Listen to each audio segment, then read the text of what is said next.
Today's going to be all about cleats on cycling shoes and how to put them in. So if you've been watching my channel or you've seen any previous videos, you'll know that I purchased some Keo Max Blade pedals and obviously the cleats that came with them. And I also got these Shimano RP5 shoes. And they look so cool. They've got this sweet golf ball pattern texture. Anyway, so really obviously the next step on this whole tour of cycling gear is to put the cleats on the shoes. And so basically you should end up with something like this. And we'll kind of go through how to get it on. It's kind of intimidating because there's a lot of adjustment on these, but really it's not so scary. So first and foremost, obviously, we have a shoe. There are two types of cleats. There's obviously the 3-post sort of setup, which are the SPD SL from Shimano. I believe obviously Look uses these, and I'm sure there's a few others. I can't remember what Speedplay uses, but I think Speedplay also uses these 3. I'm sure there's someone in the comment section who will tell me I'm wrong. And then we also have the 2-post, which I believe the cleats from companies like Crank Brothers and also the Shimano SPD pedals use the 2-post. So if you're not familiar with SPD cleats, they look like this, like that. I'm sorry for the gross shoe, but it's my old one. So really what you want to do here, what's kind of most important as far as cycling shoes are concerned, is ultimately you want to make sure that the axle of the pedal lines up with the ball of your foot. That's kind of important. If you're just pedaling on normal pedals, that's kind of where you want to be. Mountain biking's kind of different, other types of biking kind of different, but road cycling for the most part, ball of foot, center of axle. Some people are more comfortable with a farther forward position, some people are comfortable with a farther back position, but that's generally what we shoot for. So my advice on this, of course, is that you basically want to feel the side of your shoe with your foot in it, obviously. And you want to find where the ball of your foot is. And chances are it should be hopefully somewhere in this area. If not, you probably bought the wrong shoe or you have weird feet. No offense. And then from there, you basically want to take your cleat, and I've got all of my hardware in mine, but you want to make sure that you verify first, depending on the kind of cleats you have, if you're not familiar with them, where does this axle line up on the cleat? In the case of the Look pedals, we have this dot here in the middle, and there are also, and you probably won't be able to see it, but there's also a little line right there on the sides. So really, you want to make sure that this cleat lines up with the ball of your foot, and then we just line it up with the shoe. So we basically bolt this in, and we go from there. Something I do recommend you get when you're doing stuff like this, tiny torque wrench, very important. But putting cleats on, pretty simple overall. I think a lot of people are intimidated by it, but it's really not that bad. You just kind of have to make sure you understand that you kind of start looking for signs of foot fatigue, foot pain, anything like that while you're on the bike, and then you can sort of play around.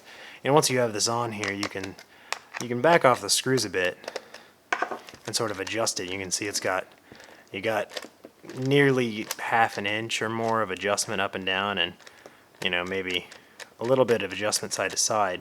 So there's a lot of room for playing with that. So you kind of just do what feels right, basically. Luckily for me, I already done one, so I can kind of show you how this works. But basically, once you've done one, if your feet aren't drastically different, which they could be, you can do the other by just kind of lining it up. So move that down just a bit. Right there. Yeah, that looks good. Okay. I think that's about right. Let's whoop. Look at where I put my other one. Like about there-ish. Looks good. Rotate mine a bit.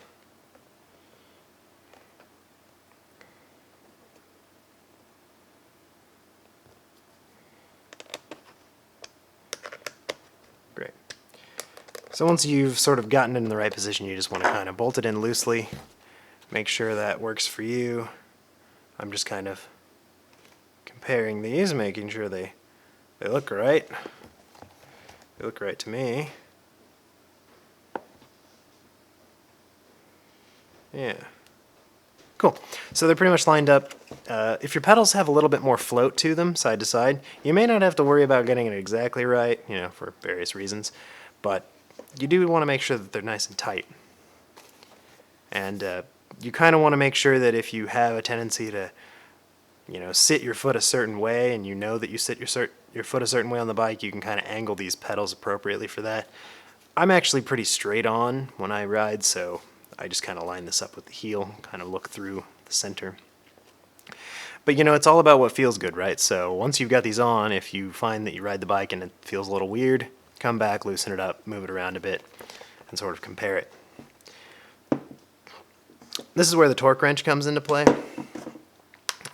With the Look Keo Max pedals and cleats, and they want you to torque these to 6 Newton meter, 5.5 to 6.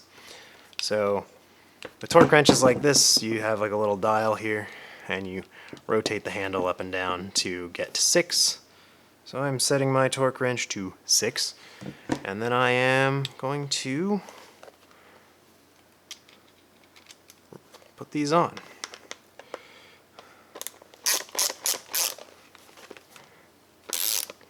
Your torque wrench should make a little click noise somewhere. Yeah, there you go. When it's nice and done. So, tighten that up.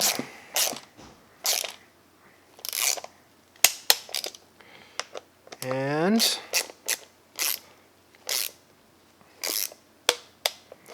we've got our cleat on our shoe. So really after that, what you really want to do is just make sure that you clip these onto your shoes and, you know, put the pedals on the bike, obviously, and go ride for a while. Maybe don't do a huge ride at first. Maybe do like a short ride and try them out. And if you've never ridden with clipless pedals before, you should very much make sure that you know what you're doing. Make sure once you've done this, you practice unclipping and clipping a whole bunch. And if any of you want to see a video on that, you can certainly ask me, let me know, and I'd be happy to share. There are some videos out on the internet I've seen plenty of about clipping and unclipping, but I certainly don't mind adding to the pile. So, and if you thought this video was informative, let me know, comment section below. If you have any more questions for me, let me know. I'm going to get riding and try these out. Pretty excited actually, so I will talk to you guys later, and thanks for watching.